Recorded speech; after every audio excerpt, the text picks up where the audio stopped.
Assalamualaikum warahmatullahi wabarakatuh. Halo sahabat teman-teman semua. Apa kabarnya? Semoga aku, teman-teman dan kita semua selalu sehat, bahagia, berkah dan berlimpah. Amin, amin, amin ya robbal alamin. Oh iya teman-teman semua, di kesempatan kali ini Yatim Mandiri Channel punya program baru, namanya program Safari Cerita Inspiratif. Nah, spesial di momen Muharram 1448 Hijriah, kali ini akan mengusung tema Hijrah Nabi Muhammad ke Madinah. Pastinya teman-teman nggak sabar kan menunggu cerita itu? Yuk ikutin cerita bersama Kak Rosi. Madinah memiliki arti yang sangat penting bagi umat Islam. Kota ini dijuluki dengan nama Madinah Al-Munawwarah, yang berarti kota yang bercahaya. Sebelum datangnya Islam, nama Madinah dikenal dengan sebutan Yastrib. Banyak orang-orang dari segala penjuru datang ke Yastrib. Suku paling besar di Madinah adalah suku Aus dan Yastrib. Mereka berdua adalah suku yang mempunyai kepercayaan dari menyembah berhala. Ada pula orang-orang Yahudi dan Nasrani yang tinggal di sana. Namun, meskipun mereka hidup berdampingan, mereka tidak pernah akur. Satu sama lainnya saling bermusuhan, bahkan ingin menguasai. Aku adalah penguasa Madinah. Tidak ada yang bisa mengalahkanku. Tidak bisa. Akulah yang bisa menguasai Madinah. Mata pencaharian sebagian besar penduduk Madinah adalah bertani. Tanah di sana sangat subur, sehingga kurma dan anggur dapat tumbuh dengan baik. Wah, hari ini kita panen melimpah. Iya, ini berkat perlindungan pohon keramat. Meskipun demikian, penduduk Madinah sebagian masih mempercayai benda-benda alam. Mekah. Setiap kali musim haji tiba, seluruh umat manusia datang ke Mekah, termasuk pula kaum Hazrat. Saat itulah Rasulullah mengundang mereka dan mengenalkan Islam. Asyhadu an la ilaha illallah wa asyhadu anna Muhammadar Rasulullah. Kami bersaksi bahwa tiada Tuhan selain Allah, dan kami bersaksi bahwa Nabi Muhammad adalah utusan Allah. Alhamdulillah, mereka mengucap dua kalimat syahadat dan memeluk Islam. Pada tahun berikutnya, tidak hanya suku Hazrat yang memeluk Islam, termasuk suku Aus juga ikut bersumpah setia kepada Rasulullah. Suku Aus dan Hazrat, mereka adalah suku yang selalu bermusuhan. Hampir 120 tahun lamanya mereka berselisih. Namun dengan kehadiran Rasulullah berhasil menyelesaikan perselisihan mereka dan membuat mereka menjadi saudara. Mulai sekarang kita berjanji untuk membantu Rasulullah. Kita adalah pembantu Rasulullah. Sejak saat itu mereka dikenal sebagai kaum Ansor, yang berarti pembantu Rasulullah. Kemudian berita tentang adanya kaum Ansor yang bersedia membantu melindungi Rasulullah membuat suku Quraisy geram. Apalagi satu persatu orang-orang Mekah mulai hijrah ke Madinah. Jangan biarkan umat Islam hijrah. Undang semua pemimpin Quraisy. Kita harus menyusun rencana. Demikian yang disampaikan oleh para pemimpin Quraisy melihat orang-orang Mekah satu persatu mulai hijrah ke Madinah. Kemudian pada hari yang ditentukan, semua pemimpin Quraisy berkumpul di Darun Nadwa. Musyawarah pun dimulai.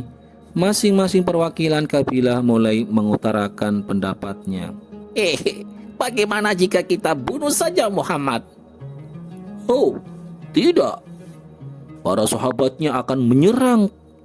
Apakah kau tidak melihat kekuatan mereka? Usulan demi usulan terus berdatangan, namun tak satu pun yang memuaskan. Kemudian muncullah ide jahat yang datang dari Abu Jahal, paman Rasulullah. Kita ambil pemuda-pemuda gagah dari setiap kabilah. Beri mereka pedang. Siapa yang berhasil membunuh Muhammad akan mendapat imbalan 1000 dinar.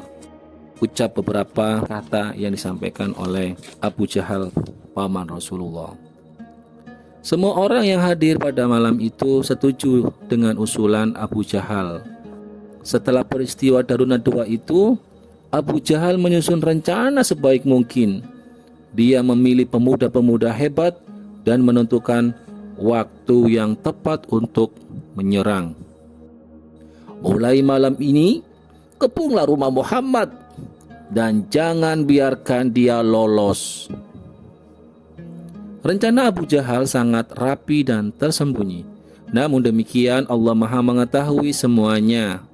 Kemudian Allah Subhanahu wa Ta'ala memutus malaikat Jibril untuk menemui Rasulullah. Wahai Rasul, janganlah engkau tidur di atas tempat tidur yang biasa engkau gunakan. Sesungguhnya Allah menyuruh engkau supaya hijrah ke Yastrib. Setelah menerima wahyu tersebut, Rasulullah bergegas menemui sahabatnya Abu Bakar. Rasul menyampaikan kepada Abu Bakar, Allah telah mengizinkan aku keluar dari dan hijrah ke Yastrib. Wahai Muhammad, wahai Nabi, izinkan aku menemanimu. Atas izin Allah, Abu Bakar pun menyiapkan segala macam kebutuhan, dimulai dari unta tunggangan, pakaian hingga makanan.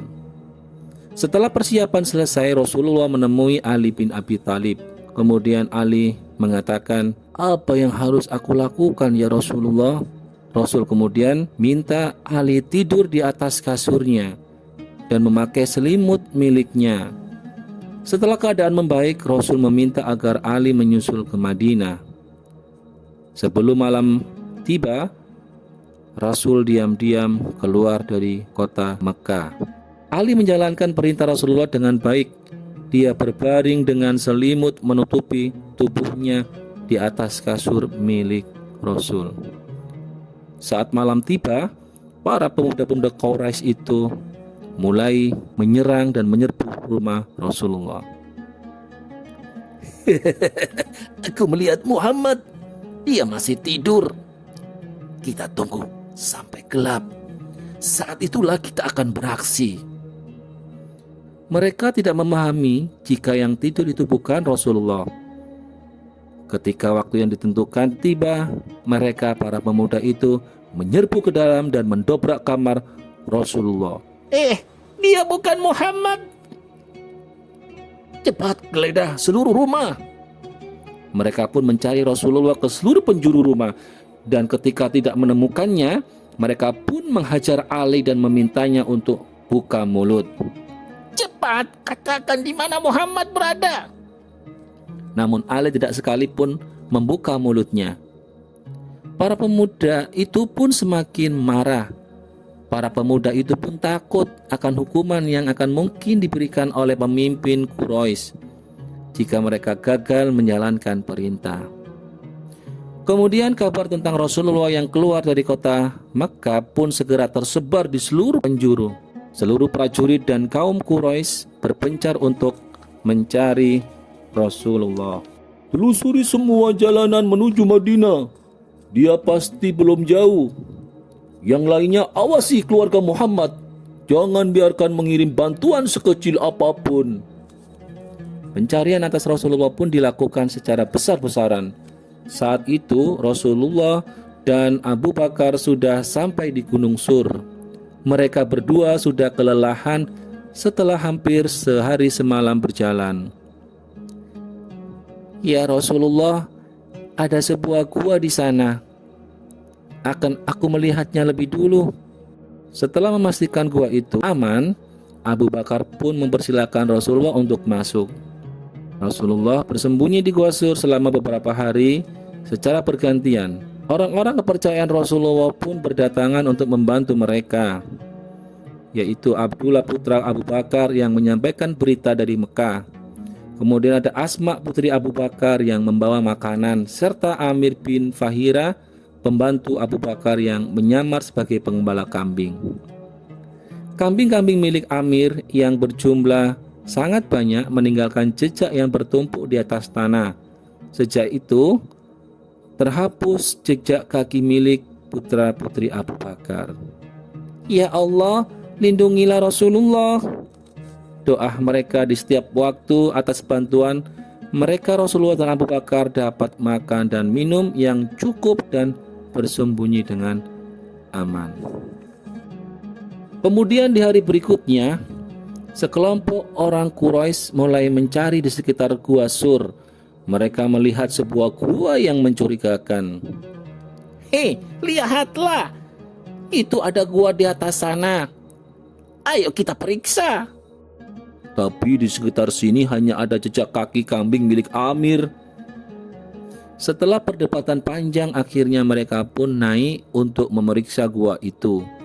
Saat itulah Allah memerintahkan kepada laba-laba dan burung untuk membuat sarang di depan gua.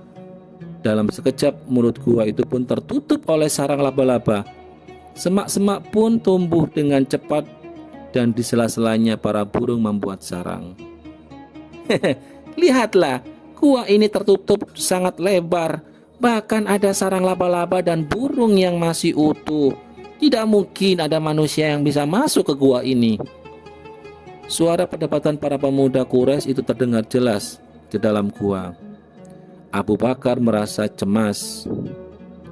Seandainya salah seorang dari mereka melihat ke bawah, pastilah kita akan terlihat. Namun, kata Rasulullah, wahai Abu Bakar, bagaimana menurutmu jika ada dua orang yang pergi bersama, yang ketiganya adalah Allah? Perlindungan dari Allah tidak memerlukan baju baja ataupun benteng yang kokoh. Cukup dengan sarang laba-laba dan burung saja. Kalau begitu, ayo kita pergi dari sini. Para pemuda itu pun pergi dari gua karena merasa bahwa tidak mungkin ada yang bersembunyi di dalamnya. Ketika kondisi sudah aman, Rasulullah dan Abu Bakar melanjutkan perjalanan. Mereka menempuh jalur yang belum pernah mereka lewati sebelumnya. Dalam beberapa kesempatan, ada yang mengenali Abu Bakar dan bertanya, "Siapakah yang bersamamu?" Beliau salah satu yang menunjukkan jalan menuju Yastrib. Suku Quraisy mengirimkan utusan ke seluruh suku-suku yang tersebar di sepanjang jalan menuju Madinah dan meminta mereka membantu menangkap Rasulullah. Oh, itu aku melihat seorang yang mirip di bawah sana. Itu pasti Rasulullah yang dicari-cari suku Quraisy, kata Zulka, pemimpin dari suku Bani Mujlik. Dia memacu kudanya dan mengejar Rasulullah beserta Abu Bakar. Kemudian Abu Bakar berkata, "Ya Rasulullah, ada yang mengejar kita. Sekarang kita akan tertangkap." Tanpa menengok ke belakang sama sekali, Rasulullah berdoa memohon pertolongan kepada Allah. Kuda Zulka tiba-tiba tergelincir dan dia terjatuh ke tanah. Dia pun bangkit dan kembali mengajak. Kemudian mereka mengejar lagi. namun dia kembali terjatuh. Zulkah bangkit lagi, kemudian terjatuh lagi. Setelah 3 kali terjatuh, dia pun sadar dan minta maaf kepada Rasulullah. Di tengah perjalanan Rasulullah, kemudian Rasulullah singgah 4 hari di Kuba, yaitu sebuah desa yang terletak di selatan Madinah. Rasul membangun masjid pertama, yaitu Masjid Kuba. Masjid ini dibangun atas dasar ketaatan dan ketakwaan Rasulullah kepada Allah Subhanahu wa taala. Di sini Rasul kembali bertemu dengan keluarganya. Ali berhasil keluar dari kota Mekkah bersama keluarga Rasulullah. Kemudian rombongan Rasulullah kembali melanjutkan perjalanan dan akhirnya tiba di Madinah. Kedatangan mereka sangat dinanti-nanti. Seluruh penduduk Madinah menyambut kedatangan Rasulullah dengan sangat hangat. Dalam beberapa waktu, Islam berkembang dengan pesat di Madinah. Berkat Rasulullah hadir di sana, masjid berhasil didirikan dan kaum Ansor membantu kaum Muhajirin memulai kehidupan mereka di Madinah dengan baik. Alhamdulillah.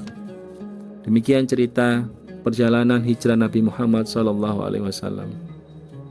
Sahabat dan teman-teman semua, apa hikmah dan ibroh yang bisa kita ambil dari kisah yang barusan kita dengar?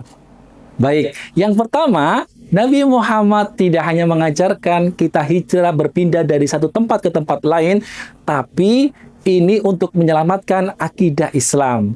Yang kedua, agar kita lebih mencintai perjuangan dan teladan Nabi Muhammad SAW, termasuk mengikuti sifat-sifat baik Rasulullah. Ya, Rasulullah orang yang sabar, pemaaf, penyayang, dan rela berkorban. Nah, itu hikmah yang bisa kita ambil. Nantikan cerita-cerita inspiratif lainnya di episode Safari Cerita Inspiratif selanjutnya. Dan jangan lupa like, komen, dan subscribe Yatim Mandiri Channel. Assalamualaikum warahmatullahi wabarakatuh.